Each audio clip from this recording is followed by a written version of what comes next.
اتحیات میں شہادت کی انگلی سے اشارہ کرنے کے بعد کس کیفیت میں رکھا جائے؟ کیا مٹھی باندھ کر رکھنی چاہیے یا مٹھی کھول کر عام حالت میں رکھنی چاہیے؟ عطا اللہ ڈیرہ مراد جمالی۔ بہت ساری اس بارے میں روایات ہیں جن میں مختلف طرح سے علماء نے تطبیق دی ہے، تو اس میں جاؤں گا وہ تو بہت ہی لمبی بات ہو جائے گی۔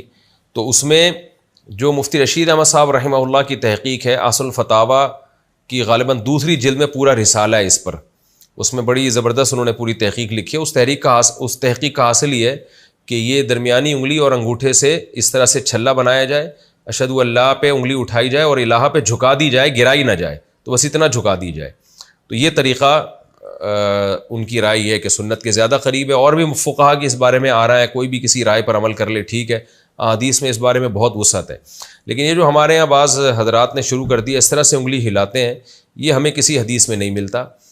جس طرح جو حدیث پیش کی جاتی ہے اس کا جو ترجمہ کیا جاتا ہے وہ ترجمہ اس کا بنتا نہیں ہے، اور یہ اجماع امت کے بھی خلاف ہے۔ ہمیں نہیں ملتا کہیں اسلاف میں کوئی ایک بھی اس کا قائل تھا کہ اس طرح سے نماز میں انگلی ہلائی جائے، تو اس سے نماز میں توجہ بھی بڑھتی ہے۔ ہاں مالکیہ کے نزدیک اس طرح سے ہے نفی کی طرح کہ نفی کرتے کہ انگلی ہلانا، یہ تو ہمیں ملتا ہے۔ لیکن یہ والا جو ہے نا، جس طرح سے ہمارے ہاں عام طور پر اہل حدیث حضرات ہلا رہے ہوتے ہیں، میں نے تو بہت اس بارے میں تحقیق کی ہے، مجھے کسی حدیث میں اس کا تذکرہ ملا نہیں ہے۔ ایک روایت ہے، اس کو مجھے ایسا لگتا ہے کہ وہ اس کا مفہوم جو سمجھ رہے ہیں نا اہل حدیث علماء، وہ مفہوم بنتا نہیں ہے۔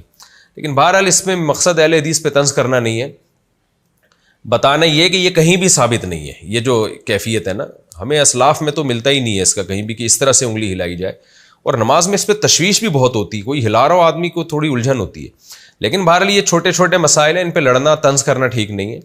تو اگر کوئی ہلا بھی رہا ہے تو ہلانے دیں اس کو، اس کے ہلانے سے اتنا نماز میں خلل نہیں ہوتا جتنا آپ جب آپس میں بحث کریں گے اور پھر ان چھوٹی چھوٹی چیزوں پہ مناظرے بازی اور پھر چیلنج بازیاں، اس سے جو امت میں نا اتفاقی پیدا ہوگی وہ زیادہ خطرناک ہے۔ تو کوئی اس طرح رائے پر عمل کر رہا ہے تو کرنے دیں اس کو، آپ نہ عمل کریں، آپ وہی کریں جو ائمہ اربعہ کا مذہب ہے، جو قرآن و سنت کو آج کے لوگوں سے زیادہ سمجھتے تھے، اور اس پر بہت ساری احادیث بھی ہیں۔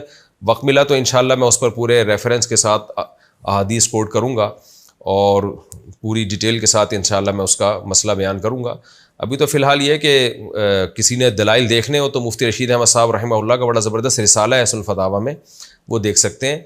اس میں جو ان کی تحقیق ہے وہ یہ کہ چھلا بنا کے نا انگلی اٹھائی جائے اور پھر اللہ پہ گرا دی جائے، جھکا دی جائے، گرائی نہ جائے، بس ایسے رکھی جائے۔